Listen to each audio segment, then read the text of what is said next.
पांजे पांजे हिसाब सां याद कयो आहे। सुभान अल्लाह। असां वटि ग़लति तासुर न थो वञे। हिकिड़ा जेके पाण खे सुन्नी सॾाइनि था, उन्हनि जेके कम कल आहिनि, जेके घटि इल्म वारा सुन्नी, उहे अहले बैत जे ज़िक्र खां पाण खे थोरो लवाईंदा आहिनि। ऐं ॿिया उहे जेके पाण खे शिया सॾाइनि था, उहे वरी सहाबा जे ज़िक्र खां पाण खे लवाईंदा आहिनि। मुंहिंजा पीर कॾहिं बि न सहाबा ऐं अहल बैत पाण खां अलॻि आहिनि ई कोन। सुभान अल्लाह। कॾहिं बि न। जेको सहाबा खां अहल बैत खे जुदा कंदो, उहो कॾहिं बि मंज़िल ते माणे न सघंदो। जॾहिं मुंहिंजे आका नबी सल्लल्लाहु अलैहि वसल्लम ने पंहिंजे अहल बैत जी ॻाल्हि पे कई, पंहिंजे अहल बैत जो शान पे ॿुधायो, त सभई सहाबा मौजूद हुआ। जेकॾहिं सहाबा खां हुज़ूर परे वञनि हा, त इहो अहल बैत जो शान असां ताईं कीअं पहुचे हा? सुभान अल्लाह। इहो असां ताईं कीअं पहुचे हा मुंहिंजा पीर? ऐं सभु सहाबा जेके मुंहिंजे आका ते कलमे पढ़ण वारा हुआ, उहे सभु जो सभु अहल बैत जा ग़ुलाम आहिनि। सुभान अल्लाह। केरु तव्हांखे चयो आहे त अहल बैत ऐं सहाबा जुदा आहिनि? कॾहिं बि न। इहो वॾो मौज़ू आहे। मां तोखे अर्ज़ कयां मुंहिंजा पीर, जेको वणई पाण खे सॾा, सुन्नी सॾाई, शियो सॾाई, वहाबी सॾाई, जेको दिलि चवई सॾा, पर खुदा जे वास्ते कंहिं बि अज़मत वारे जी गिला न कजां। तुंहिंजी मर्ज़ी आहे। जिनके अल्लाह ताला शान ॾिनो, मुंहिंजे आका जा अहल बैत शान वारा, मुंहिंजे आका जा सहाबा शान वारा, मुंहिंजे आका जूं घर वारियूं, जिनखे क़ुरान तुंहिंजी ऐं मुंहिंजी मां सॼो आहे।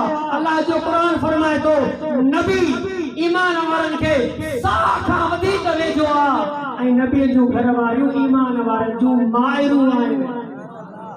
छा आहिनि? नबी जी घर वारियूं ईमान वारनि जूं माइरूं आहिनि। मुंहिंजा पीर, जिन तव्हांखे ग़लति ॿुधायो आहे, उहे तव्हांजा दुश्मन आहिनि।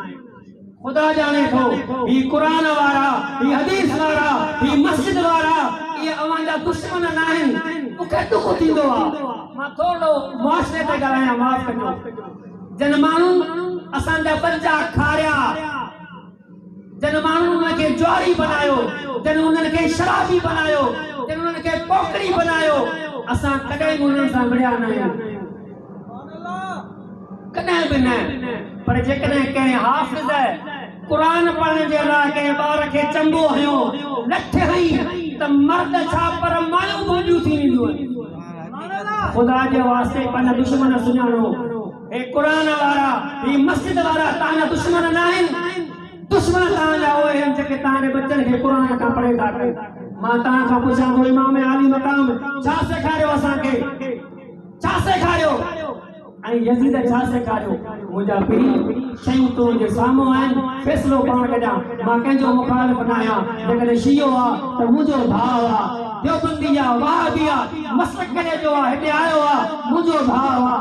असां ॻोठ में रहूं था, जिते बि रहूं था, असां कॾहिं कंहिंजी गिला कोन कई आहे। पर मुंहिंजा पीर, थोरो तशरीह कजांइ, पंहिंजो पाण खे ॾिसजांइ त काथे कंहिंजे दिलि में कंहिंजे लाइ बुग़्ज़ त कोन्हे को। जो मुंहिंजे आका फरमायो, जंहिंजे दिलि में बुग़्ज़ आहे, कंहिंसां बि हुजे, उहो भले कंहिंसां बि हुजे, बुग़्ज़ हुनखे ईअं साड़ींदो जीअं बाहि काठिन खे साड़े छॾींदी आहे। इन बुग़्ज़ीअ मां मुंहिंजा अमल चट थी वेंदा। हाणे पंहिंजो पाण खां पाणे पुछंदा।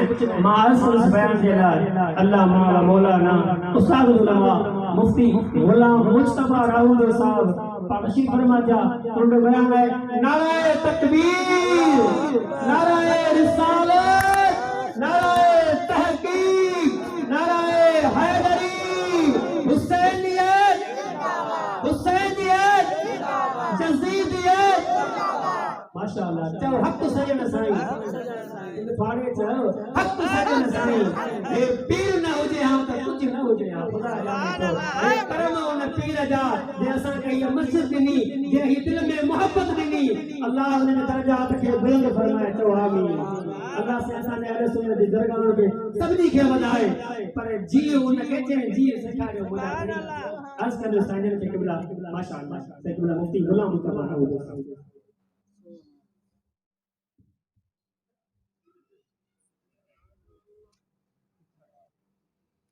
اللهم صل على سيدنا محمد وعلى آله وصحبه وسلم عليه.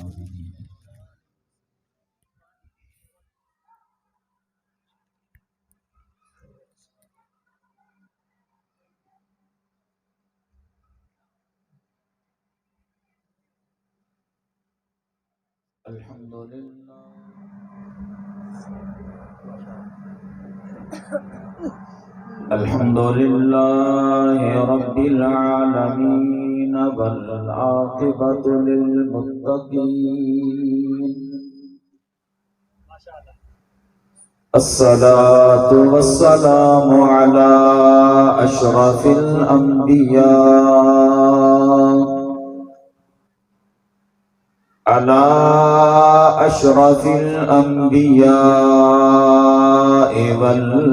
والمرسلين وعلى آله وأصحابه وأهل بيته وذرياته أجمعين. أما بعد فأعوذ بالله من الشيطان الرجيم.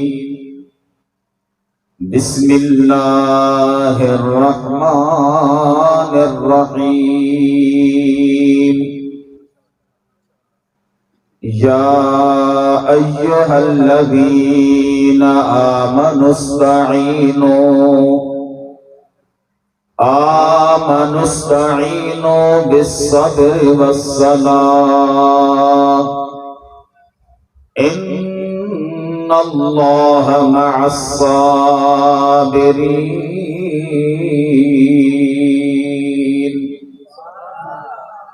آمنت بالله صدق الله مولانا العظيم कि मोहम्मद से वफा तूने तो हम तेरे हैं, ये जहां चीज है क्या लोहो कलम भी तेरे हैं। कोई मिले ना मिले मगर मोहम्मद मुस्तफा मिले, हमें वो चीज चाहिए जिसके मिलने से खुद खुदा मिले। ऐ बुलबुलाने गुल चहे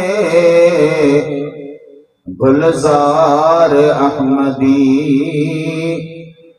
सल्लू अला मुहम्मदिन व आले मुहम्मदी। बुलंद आवाज़ से पढ़ो सल्लल्लाहु अलैहि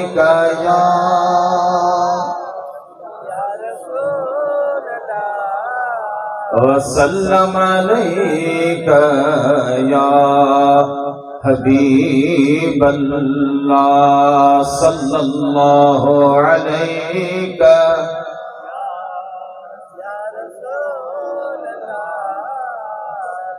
वसल्लम अलैका या रहमतल लिल आलमीन।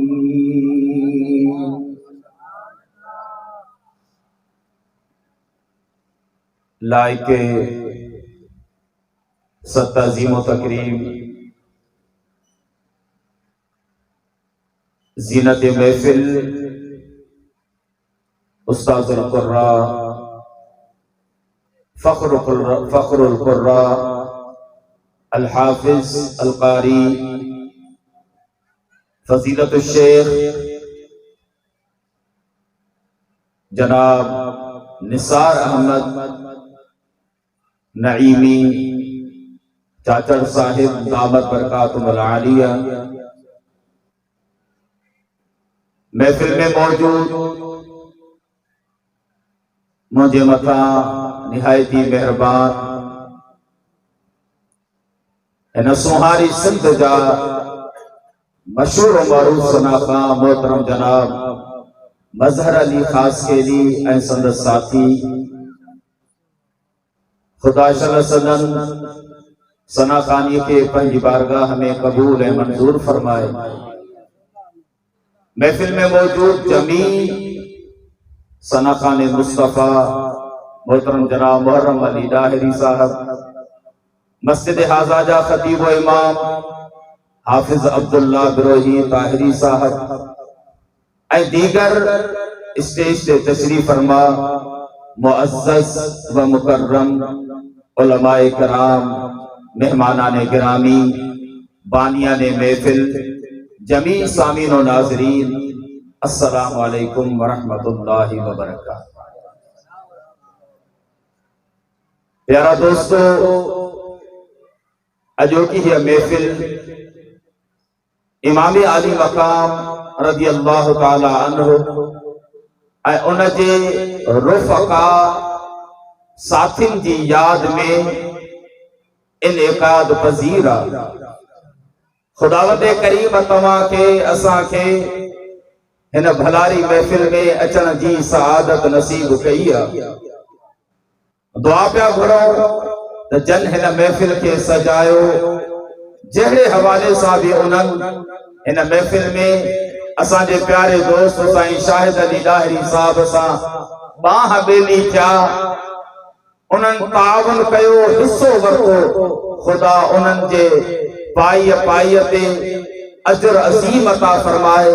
खुदा उन्हनि जे ताउन खे क़बूल फरमाए ऐं तव्हां जो असां जो हिन जगह ते अचण पंहिंजी बारगाह में क़बूल ऐं मंजूर फरमाए। महीनो मुहर्रम शरीफ जो आहे, जंहिं महीने खे इमामन जो महीनो सॼो वेंदो आहे। पहिरीं मुहर्रम खां वठी करे तक़रीबन रोज़ानो कंहिं न कंहिं जगह ते प्रोग्राम शुहदाए करबला जी अज़मत ऐं शान जो बयान, वाक़िए करबला के उलमा जे ज़ुबानी अवां ॿुधो हो। अॼु मूं अवां जे साम्हूं जंहिं मौज़ूअ जो इंतिखाब कयो आहे, पहिरियां उन मौज़ूअ खे वाज़े कयां, उन खां बाद में उन मौज़ूअ जे मथां कुझु ॻाल्हियूं अवां जे साम्हूं अर्ज़ रखण चाहींदुसि। मुंहिंजा अज़ीज़ भाउ, अॼोकी हिन महफ़िल में मूं नाचीज़ जंहिं मौज़ूअ ते ॻाल्हाइण जो इरादो कयो, उहो मौज़ू आहे त इमाम हुसैन आली मक़ाम आमिले क़ुर्आन आहे।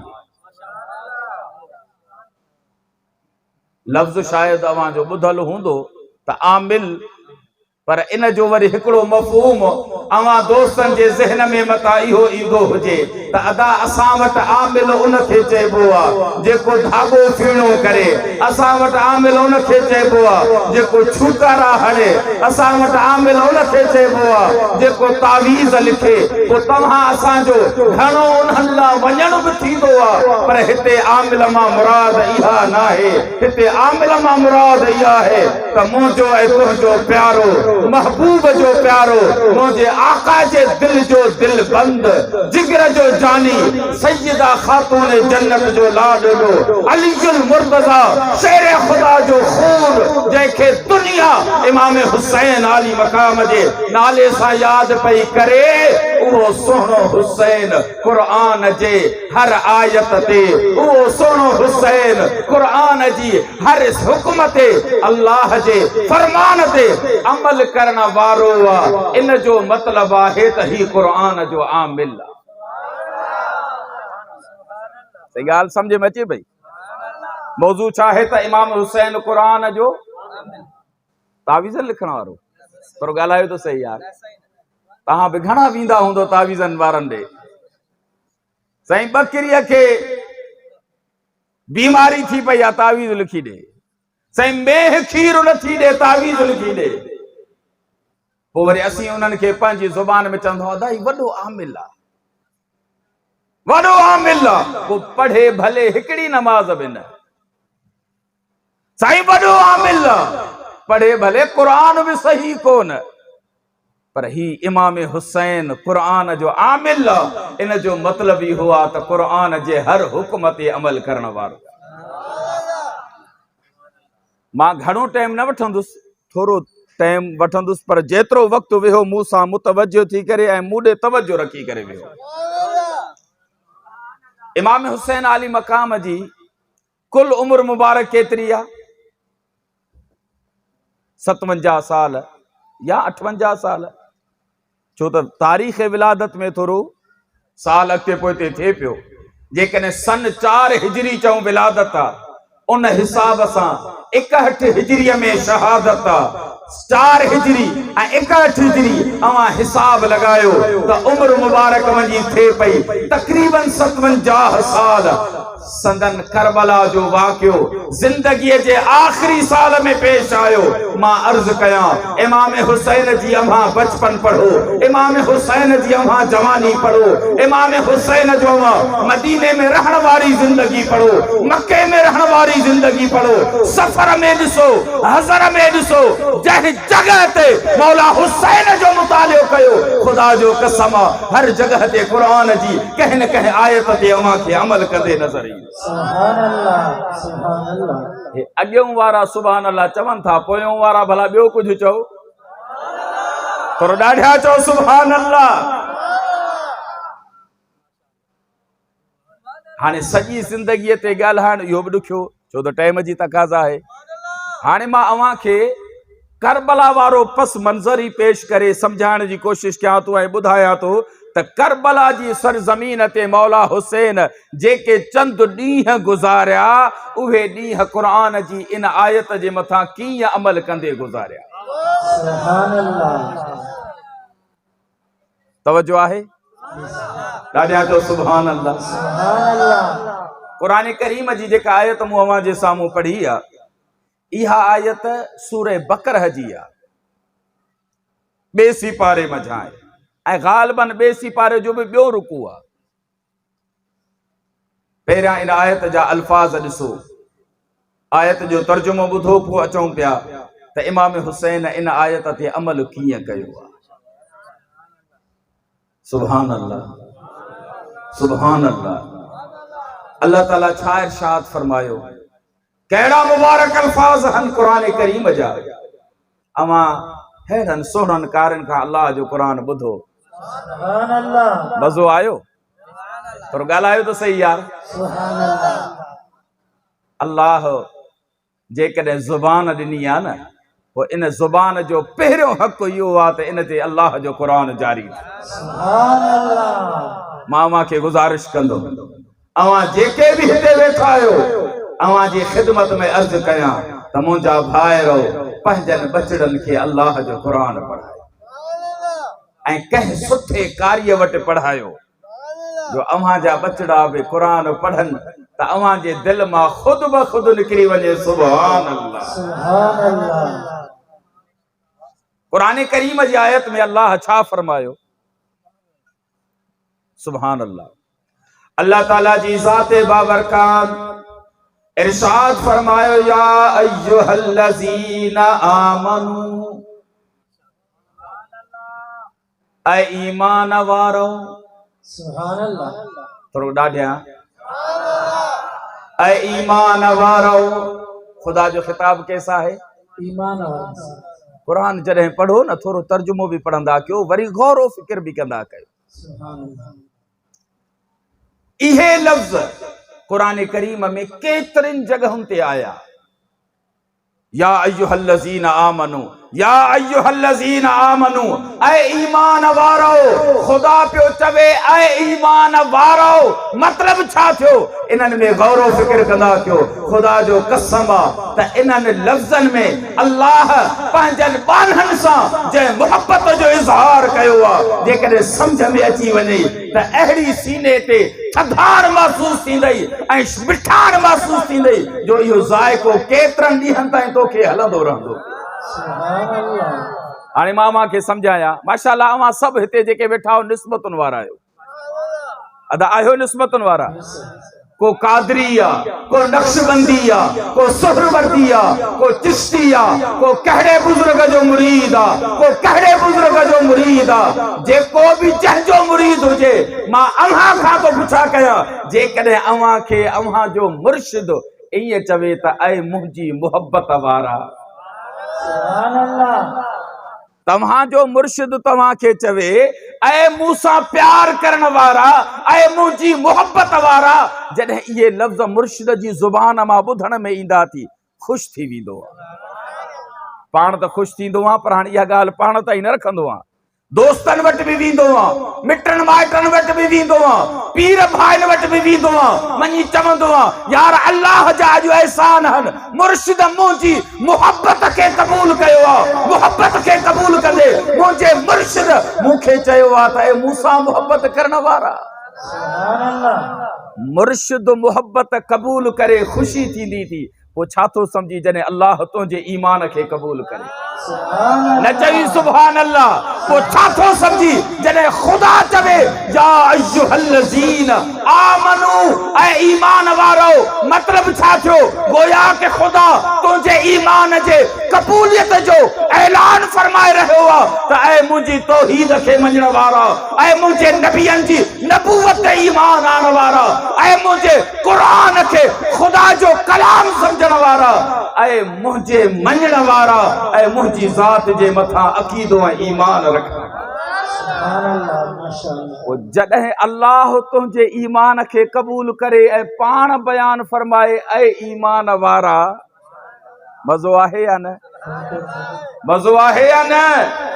हाणे ख़ुदा जो ख़िताब आहे ईमान वारनि सां, माना उन्हनि सां जन ख़ुदा जे मथां कलमो पढ़ियो, जन ख़ुदा जी तौहीद खे मञियो, जन अल्लाह जी रिसालत खे मञियो, जन इस्लाम जे उसूली अक़ीदनि जे मथां ईमान आंदो, उन्हनि सां ख़ुदा ख़िताब कंदे अॻिते इरशाद फरमायो इस्तईनू बिस्सब्र वस्सलाह।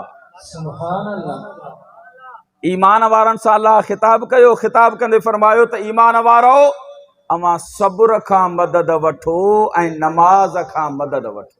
सुभान अल्लाह, छा कयो? थोरो ॻाल्हायो। सब्र खां मदद वठो ऐं नमाज़ खां मदद वठो। ॿिनि शयुनि जे मदद वठण जो हुकुम आहे,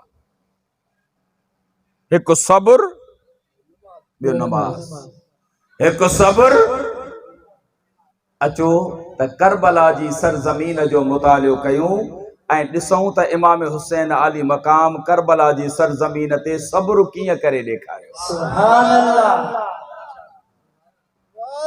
इमाम हुसैन आली मक़ाम सब्र कीअं कयो?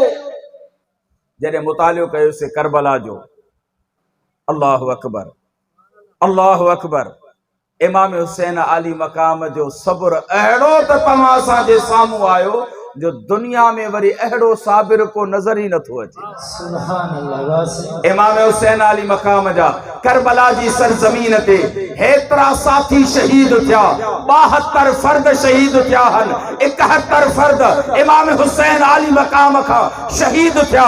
उन में रुफ़क़ा बि हुया, साथी बि हुया, नंढड़ा बि हुया, मासूम बि हुया, बच्चा बि हुया, भाइटिया बि हुया, मिट ऐं माइट बि हुया, मुहब्बत वारा बि हुया, पर जेको भी शहीद थे पियो करबला जी सरज़मीन ते, ज़ुबान ते वावेला न हुई, हाय घोड़ा न हुई, हुयो त सब्र हुयो, इमाम हुसैन वटि त सब्र हुयो, पर जेके पाक बीबियूं करबला जी सरज़मीन ते मौजूद हुयो उन्हनि खे बि नसीहत पिया कनि त कुझु बि थी पएव, ही इम्तिहान आहे, इन मां पास थियणो आहे, बेसब्री नाहे करणी, सब्र जो इज़हार करणो आहे। पाण त सब्र कयूं, अहल बैत खे बि सब्र जी तलकीन ॾिनो। हजरत अली अकबर शहीद थियो, अली असगर शहीद थियो, और मोहम्मद शहीद थिया, ज़ुहैर बिन कैन शहीद थियो, हजरत हुर्र शहीद थियो, हजरत अब्बास शहीद थियो, 71 फर्द शहीद थिया। सब्र कयूं ऐं ज़ुबान ते अल्लाह जो क़ुरान हुयो।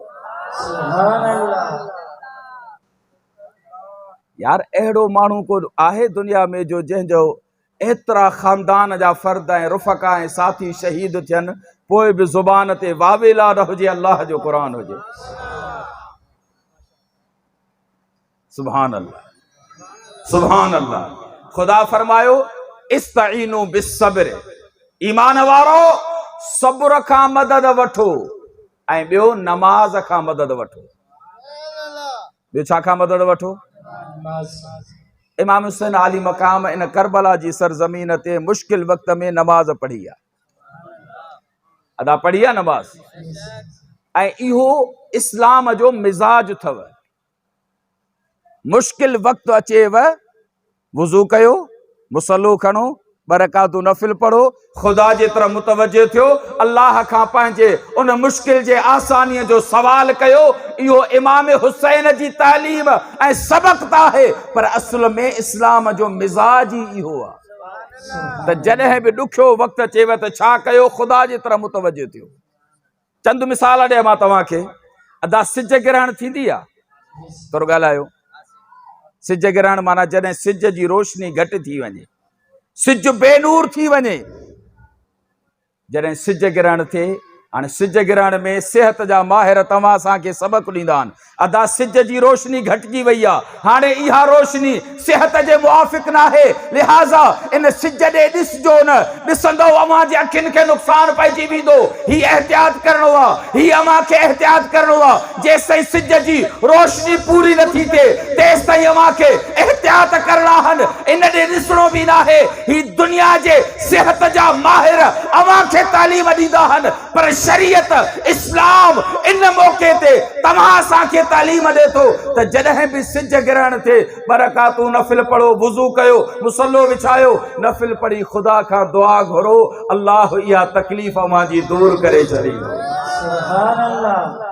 सिज गिरहण जी नमाज़ इहा बि असांखे तालीम थी ॾे त मुश्किल वक़्त में ख़ुदा जे तरफ़ मुतवज्जो थियणो आहे। चंड गिरहण वारी नमाज़ अव्हां पढ़ंदा आहियो, शरीयत हुकुम ॾिनो आहे। इहा चंड गिरहण जी नमाज़ बि तालीम ॾे थी त ख़ुदा जे तरफ़ मुतवज्जो थियो। अव्हां जे इलाइक़े में कहत साली अची वञे, पाणीअ जो ॾुकर अची वञे, बारिश न वसे, अव्हां जा जानवर उञ मरी रहिया हुजनि, अव्हां जो फसल सुकी रहियो हुजे, तालीम ॾिनी आहे शरीयत त इन मुश्किल वक़्त में ऐं ॾुखे वक़्त में अव्हां छा कयो? नमाज़ इस्तिस्का पढ़ो। छा कयो? मींहं वारी नमाज़ पढ़ो, बरकातू नफ़िल पढ़ी ख़ुदा ॾे मुतवज्जो थियो, दुआ घुरो, अल्लाह मींहं वसाईंदो, अव्हां खे पाणी मिली पवंदो। सुभान अल्लाह। सुभान। मालूम थियो त इस्लाम जो मिजाज इहो आहे त ॾुखे वक़्त में, मुश्किल वक़्त में ख़ुदा ॾे मुतवज्जो थियणो आहे। छा थियणो आहे? पोइ इमाम हुसैन आली मकाम करबला जी सरज़मीन ते जेको ॾुखियो वक़्तु ॾिठो ऐं इम्तिहान हुयो, इन इम्तिहान में पास थियणो हुयो। पास थियणो आहे शरीयत जे उसूलनि मुताबिक़, उन्हनि उसूलनि खे फॉलो कंदे इमाम हुसैन करबला जी सरज़मीन ते सब्र बि कयो आहे ऐं करबला जी सरज़मीन ते नमाज़ बि पढ़ी ॾेखारी। ॻाल्हि सम्झ में अचे पई? सही। 9 मुहर्रम जो ॾींहुं हुयो, टेपरी जे टाइम ते। हेॾो इमाम हुसैन आली मकाम जा ख़ीमा आहिनि, होॾां यज़ीदनि जा ख़ीमा आहिनि। यज़ीदनि जे ख़ीमनि में हलचल मची वई, चुरपुर शुरू थी वई। हज़रत इमाम हुसैन आली मकाम पंहिंजे भाउ हज़रत अब्बास खे हुकुम फरमायो, अब्बास अव्हां वञो ऐं यज़ीदनि खां पुछी अचो त छा माजरा आहे। हज़रत अब्बास वियो, पुछा कई कहिड़ी ख़बर आहे? अव्हां में चुरपुर पई नज़र अचे, हलचल मची वई आहे। जे असांखे ऑर्डर मिलियो आहे त हुसैन ॾे वञो, चओसि त बैयत करे। जेकॾहिं इमाम हुसैन बैयत करे थो त ठीकु आहे, नथो करे त पोइ जंग जो ऑर्डर मिलियो आहे। हज़रत अब्बास आयो, अची ॿुधाईं त साईं यज़ीद हीअं पिया चवनि। इमाम हुसैन आली मकाम फरमायो, जेकॾहिं इन्हनि जे लाइ जंग नागुज़ीर आहे ऐं जंग ई हाणे करणु चाहिनि था त पोइ अव्हां इन्हनि खे चओ त अॼोकी राति असांखे मोहलत ॾियनि। अॼोकी राति असांखे मोहलत छो पियो घुरे इमाम हुसैन आली मकाम? हज़रत अब्बास वयो पैगाम खणी, साईं इमाम हुसैन ईअं फरमाइनि पिया त जेकॾहिं अव्हां जे लाइ जंग नागुज़ीर आहे पोइ अॼोकी राति असांखे मोहलत ॾियो। उन्हनि चयो, साईं अव्हां जो मुतालबो जाइज़ आहे, जेकॾहिं ॿियो को दुश्मन बि आहे मोहलत घुरे हा त उनखे बि ॾियूं हा, पर अव्हां त नबीअ जे घर जा फ़र्द आहियो, नबी जा बचड़ा हो, लिहाजा ठीक है मां के अजो की रात मोहलत आ। इमाम हुसैन अली मकाम वट हजरत अब्बास आयो, मगरिब जी आजान आई, नमाज पढ़ी वई, जमात सा नमाज थी, इशा जी नमाज थी, जमात सा नमाज थी। इमाम हुसैन अली मकाम पंहिंजे सभिनी साथियुनि खे घुरायो ऐं सभिनी खे खिताब फरमायो। खिताब फरमाईंदे पाण फरमायो त हिननि यजीदिन खे मुंहिंजी ज़रूरत आहे, सुबुह थींदो मां जानिया मुझो खुदा जाने, मां अवां सभिनी खे इजाजत थो ॾियां, अवां रात जे अंधेरे में सब अवां रवाना थी वञो। सभिनी साथियुनि खे इजाजत ॾियणु चाहिं, पर सभिनी चयो त ईअं थी नथो सघे जो तव्हांखे छॾे असां वञूं। जेकॾहिं जंग थी त पहिरियां असां पंहिंजी जान तव्हांजे कदमनि ते क़ुर्बान कंदासीं। पोइ जॾहिं सभिनी इहा ई ॻाल्हि कई, मौला हुसैन उन्हनि खे चयो त पोइ हाणे हीअं कयो, अचो त अॼु सॼी राति जागी पंहिंजे करीम रब खे राज़ी करे वठो। उन जी बारगाह में अॼु इबादत था कयूं। हाणे इहा 10 जी राति सॼी इमाम हुसैन अली मकाम उन जे साथियुनि जे ख़ीमनि में इबादत हुई। छा हुई? होॾां वरी यज़ीदी ख़ीमा हुया, उन्हनि में 10 जी राति छा हुयो? नाच ऐं गानो, गफ़लत हुई, शराब हुयो, ऐशो अशरत हुई, दोहल शरनायूं हुयूं। हुननि सॼी राति यज़ीदनि ईअं गुज़ारी। ऐं हेॾां इमाम हुसैन अली मकाम जे ख़ीमे में को रुकूअ में पियो नज़र अचे, को सजदे में पियो नज़र अचे, को क़ाइदे में पियो नज़र अचे, को क़याम में पियो नज़र अचे। कंहिंजे ख़ीमे मां सूरह यासीन जी तिलावत पई ॿुधण में अचे, किथां सूरह रहमान जी तिलावत जारी हुई। ही छा हुयो? इबादत हुई, अल्लाह जे तरफ़ मुतवज्जो थियणु हुयो। मां अर्ज़ कयो त इस्लाम जो मिज़ाज बि हो आहे। मौला हुसैन जे करबला वारे सफ़र ऐं करबला जी सरज़मीन ते चंद गुज़ारियल घड़ियूं उन्हनि जी तालीम बि आहे त ॾुखियो वक़्तु अचेव छा कयो? ख़ुदा जे तरफ़ मुतवज्जो थी वञो। जीअं अल्लाह हुकुम ॾिनो आहे त सब्र खां मदद वठो, नमाज़ खां मदद वठो। सब्र बि कयो त नमाज़ बि पढ़ी ॾेखारियो। सुभान अल्लाह। अहिड़ी इमाम हुसैन नमाज पढ़ी जो अॼु ताईं वरी अहिड़ो को नमाज़ी थी नथो सघे जो आख़िरी सजदो बि क़ज़ा न कयो अथऊं। संदन सब्र बि आला है, संदन नमाज बि आला है, ऐं वरी क़ुरान जी तिलावत ऐं क़ुरान जी क़िराअत बि आला है। जेकॾहिं ही सिर मुबारक जिस्म सां गॾियल आहे बि इमाम हुसैन जी ज़ुबान ते अल्लाह जो क़ुरान आहे।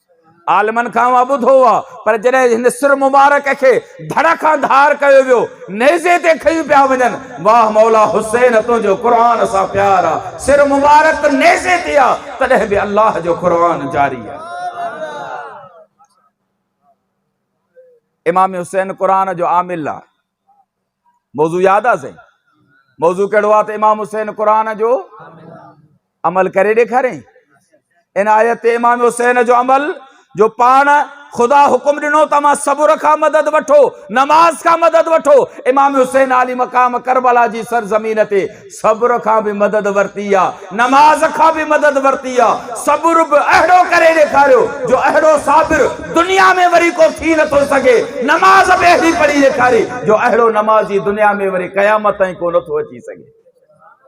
ख़ुदा फरमाए इन्नल्लाह मअस्साबिरीन। आयत जो आख़िरी हिस्सो अल्लाह फरमाए इन्नल्लाह, मां अल्लाह सब्र वारनि सां गॾु आहे।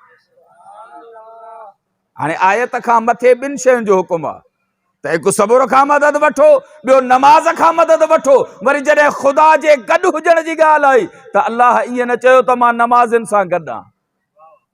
इन्नल्लाह मअल मुसल्लीन कोन्हे त मां नमाज़िन सां गॾु आहियां। ख़ुदा फरमायो त मां सब्र वारनि सां गॾु आहियां। छा मतलब? यजीदी मुसलमान त हुया न, कूफे जे रहण वारा, पाण खे शिया ने अली सॾाइण वारा हा। हज़रत इमाम अली अलैहिस्सलाम खे मदीनो दारुल खिलाफा हुयो, पर अलीउल मुर्तज़ा जी खिलाफत में कूफे घुराए करे ऐं कूफे खे दारुल खिलाफा बनाइण ते जंहिं माण्हुनि हज़रत अलीअ खे आमादा कयो उहे कूफे जा रहण वारा हुया। पाण खे शिया ने अली सॾाईंदा। इमाम हुसैन ॾांहुं वॾा ख़त लिखियो त असीं तुंहिंजी मोहबत करण वारा, असां सां तुंहिंजा प्यार करण वारा। इमाम हुसैन पंहिंजे सौट खे मुस्लिम बिन अकील खे मोकिलियो त हिक ई ॾींहं में 40,000 माण्हुनि बैयत कई। पोइ जॾहिं वरी ॾंडो आयो न पैसे जी लालच मिलनि सभु छॾे विया। इमाम हुसैन खे बि ख़त लिखी घुरायूं, पोइ सभिनी बेवफ़ाई कई। कूफिन जी बेवफ़ाई अहिड़ी जो मशहूर थी विया त अल कूफी ला यूफी। अरबी में चवंदा आहिनि त कूफी माना वफ़ा न कंदो। अहिड़ा कूफी मशहूर थी विया। अल्लाह अकबर।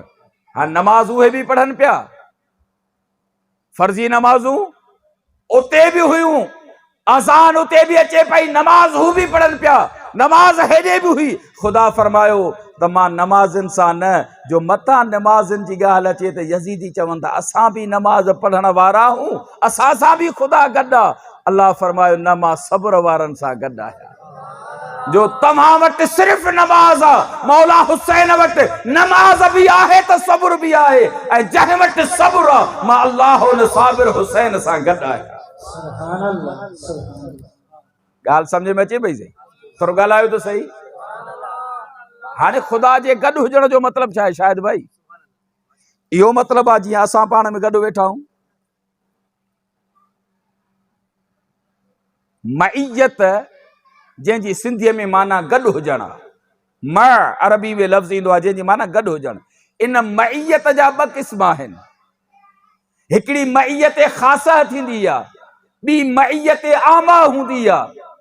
क़ुरान करीम जूं बेशुमार आयतूं अव्हांखे मिलंदियूं जिते आहे त अल्लाह पंहिंजनि ॿाननि सां गॾु आहे। उते मईयत आमा मुराद हूंदी आहे जिते आम माण्हुनि सां गॾु हुजण जी ॻाल्हि अचे, मईयत आमा है। ऐं जिते ख़ासि वस्फ़ूं ज़िक्र करे ऐं ख़ुदा उन्हनि ॿाननि सां गॾु हुजण जी ॻाल्हि करे, उते मईयत मां मुराद मईयत ख़ासा है। मईयत आमा मां मुराद ख़ुदा जो गॾु हुजणु। मतिलबु छा? त अल्लाह इल्म ऐं कुदरत जे लिहाज़ सां गॾु आहे। ख़ुदा इल्म जे लिहाज़ सां हर एक माण्हू सां गॾु आहे, कुदरत जे लिहाज़ सां हर एक माण्हू सां गॾु आहे। पर जॾहिं कंहिं ख़ासि वस्फ़ खे ज़िक्र करे पोइ वरी मईयत जी ॻाल्हि अचे त पोइ उते मईयत ख़ासा मुराद हूंदी आहे। ऐं मईयत ख़ासा मां मुराद छा थियो? त ख़ुदा गॾु आहे नुसरत जे लिहाज़ सां, मदद जे लिहाज़ सां, ताईद जे लिहाज़ सां। ख़ुदा उन्हनि ख़ासि ॿारनि सां गॾु हूंदो आहे। अल्लाह हिते ख़ासि वस्फ़ सब्र जो ज़िक्र कयो आहे। ख़ुदा फरमायो मां सब्र वारनि सां गॾु आहे। मतिलबु इहो थियो त हाणे मुंहिंजी मदद, मुंहिंजी ताईद, मुंहिंजी हिमायत, मुंहिंजी नुसरत जेका हासिल आहे उहा सब्र वारनि खे हासिल आहे। माना इमाम हुसैन आली मक़ाम खे हासिल आहे। सुभान अल्लाह। ख़ुदा सब्र वारनि सां गॾु आहे। मतिलबु थियो त अल्लाह जी मदद उन्हनि सां शामिल आहे, ख़ुदा जी हिमायत उन्हनि खे हासिल आहे, अल्लाह जी नुसरत उन्हनि खे मिलियल आहे। इमाम हुसैन जो इम्तिहान हुयो, ख़ुदा इन इम्तिहान में कामयाब थियण में मौला हुसैन जी मदद कई। ऐं जॾहिं ख़ुदा उन सां गॾु थी वियो, इमाम हुसैन इन इम्तिहान में पास थी वियो। तव्हां जॾहिं को इम्तिहान ॾींदा हो पोइ उन जी रिज़ल्ट ईंदी आहे, उन जो नतीजो ईंदो आहे। ख़ुदा इमाम हुसैन सां गॾु आहे। इम्तिहान हुयो, इन इम्तिहान जो नतीजो छा आहे? इन इम्तिहान जी रिज़ल्ट कहिड़ी आहे? रिज़ल्ट इहा आहे जॾहिं मौला हुसैन इम्तिहान में पास थियो, ख़ुदा उनखे हमेशह वारी ज़िंदगी अता करे छॾी। इमाम हुसैन खे अल्लाह हमेशह वारी अबा हुसैनियत अॼु बि ज़िंदाबाद आहे। उन महल बि हुई क़यामत ताईं। हुसैनियत हुसैनियत ही ख़ुदा जे मदद जो समर आहे, नतीजो आहे जो अल्लाह जी मदद मौला हुसैन खे हासिल थी, जंहिंजो सबक़ इहो मिलियो, नतीजो इहो हासिल थियो, समर इहो हासिल थियो जो क़यामत ताईं मौला हुसैन बि ज़िंदा आहे त उन जो पैगाम हुसैनी पैगाम, उन जो फ़िक्र हुसैनी फ़िक्र क़यामत ताईं ज़िंदा आहे। तॾहिं इहे क़यामत ताईं नारा लॻनि पिया त हुसैनियत ज़िंदाबाद। ऐं वरी हिकिड़ी ॿी ॻाल्हि सम्झायां, यज़ीद जे घणा पुट हुया? 23 पुट हुयसि। घणा? यज़ीद 3.5 साल हुकूमत कई। जॾहिं पाण मरी वियो त मरण खां पोइ उन जो पुट ई उन जी जॻह ते न पियो वेहे, उन जी मसनद ते उन जो पुट बि न पियो वेहे। ऐं इमाम हुसैन जो करबला जी सरज़मीन ते हिकिड़ो पचड़ो बचो हो, हिकिड़ो पुट बचो हो। हुन जा 23 पुट हुया। अहिड़ो यज़ीद मरी वियो जो पाण त वियो पर नस्ल जो बि नालो निशान मिटिजी वियो, खानदान भी न हलियो। का खबर ना है तो यजीद जो खानदान किथे आ, का खबर ना है तो उन जे पुटन जो कब्रू किथे आन, कब्रिस्तान किथे आ। नालो मिटजी वियो, फिक्र मिटजी वियो, सिलसिलो खत्म थियो। इमाम हुसैन जो हिकड़ो पुट ज़ैनुल आबदीन करबला जी सरजमीन ते खुदा मौला हुसैन के जिंदा रखियो, अहिड़ो जिंदा रखियो जो इन ज़ैनुल आबदीन मां सैयदन जो सिलसिलो हलियो, सादात जो सिलसिलो हलियो। हिकड़ो हुयो, उन खां पोइ ही खानदान वधियो, अहिड़ो वधियो जो अॼु दुनिया जे कुंड कुड़छ में हलिया वञो, कंहिं बि ॻोठ में हलिया वञो, महबूब जो बचड़ो सैयद अवां खे ज़रूर मिलंदो। नारे तकबीर, नारे रिसालत, नारे तहकीक, नारे हैदरी, नारे पीर हुसैनियत। इन्नल्लाह मअस साबिरीन। खुदा फरमायो त मां सब्र वारनि सां गॾु आहियां ऐं सब्र वारो सुहिणो हुसैन आहे। सुभान अल्लाह। खुदा उन सां गॾु आहे। गॾु हुजण जो मतिलबु छा थियो त अल्लाह जी उनखे ताईद, नुसरत, मदद, हिमायत हासिल थी, जंहिंजो नतीजो इहो थियो जो मौला हुसैन जो खानदान भी मौजूद आ, फिक्र भी मौजूद आ, हुसैनियत भी मौजूद आ, हुसैन भी जिंदा आ त संदस फिक्र हुसैनियत भी जिंदाबाद। सुभान अल्लाह, सुभान अल्लाह। ॻाल्हि सम्झ में अचे पई? सही सम्झण जी ज़रूरत आ। तव्हां सां माफ़ कजो, करबला जॾहिं मुहर्रम जो महीनो ईंदो आहे सिर्फ़ 3 शयूं ॿुधणु चाहींदा आहियूं। अवाम जेको आहे, असां अवाम उलमा खां, उलमा बि तव्हांखे 3 शयूं ॿुधाईंदा आहिनि, सिर्फ़ु इन जे करे, उहे इन जे करे ॿुधाईंदा आहिनि जो तव्हां ॿुधणु इहे चाहींदा हो। जेकॾहिं न ॿुधाईंदव त ॿिए दफ़े तव्हां हुनखे घुराईंदो ई कोन। उहे कहिड़ियूं 3 शयूं? हिकिड़ी शइ इहा ॿुधणु चाहींदा आहियूं ऐं उहे ॿुधी करे पोइ असां चवंदा आहियूं त बसि करबला जे वाक़े जो इहो अहवाल ॿुधी करे असां हक़ अदा करे छॾियोसीं, बसि मौला हुसैन असां सां राज़ी थी वियो। छा ॿुधणु चाहींदा हो? 35-36 सालनि में बि मुहर्रम आयो या न आयो इमाम ज़ैनुल आबदीन जी ज़िंदगी में? बिल्कुल आयो। थोरो ॻाल्हायो त सही यार। मुहर्रम आयो 35 दफ़ा। अचो त इमाम ज़ैनुल आबदीन जी ज़िंदगी पढ़ूं त ये 35 मुहर्रम इमाम ज़ैनुल आबदीन कीअं गुज़ारिया। सुभान अल्लाह। अखियुनि ॾिठो शाहिद आहे न से करबला जो। इमाम ज़ैनुल आबदीन करबला वारे वाक़े खां पोइ 10 मुहर्रम कीअं गुज़ारी, 10 जी रात कीअं गुज़ारी। इमाम ज़ैनुल आबदीन जो असुल नालो छा आहे? ज़ैनुल आबदीन द लक़ब अथसि, आबिदन जो सिंगार। हज़रत सज्जाद बि लक़ब आहे, घणा सजदा कंदड़। अली औसत नालो आहे असुल। इमाम हुसैन जा 3 फर्ज़ंद, हिकिड़ो अली अकबर, अली वॾो, अकबर माना अली वॾो, अली अकबर। ॿियो दरमियानो अली औसत माना विच थरो अली, टियों अली असगर माना नंढो अली। ये 3 पुट हुया, अली अकबर, अली औसत, अली असगर। अली अकबर शहीद थियो, अली असगर शहीद थियो, अली अकबर, अली औसत इहो बीमार जंहिंखे ज़ैनुल आबदीन तो सॼो वञे, सज्जाद तो सॼो वञे। सज्जाद माना घणा सजदा कंदड़, ज़ैनुल आबदीन माना इबादत करण वारनि जो सिंगार। एतिरी इबादत कयई, एतिरा सजदा कयई जो अली औसत मां नालो ई सज्जाद ज़ैनुल आबदीन पइजी वियो। सुभान अल्लाह। हाणे इन इमाम जेको करबला जो अखियुनि ॾिठो शाहिद आहे, 35 मुहर्रम मां ज़िंदगी पढ़ो, मुतालियो कयो, नेट जो दौर आहे, सर्च कयो वञी गूगल ते, अली औसत या हज़रत ज़ैनुल आबदीन लिखो, उन जी ज़िंदगी अची वेंदी।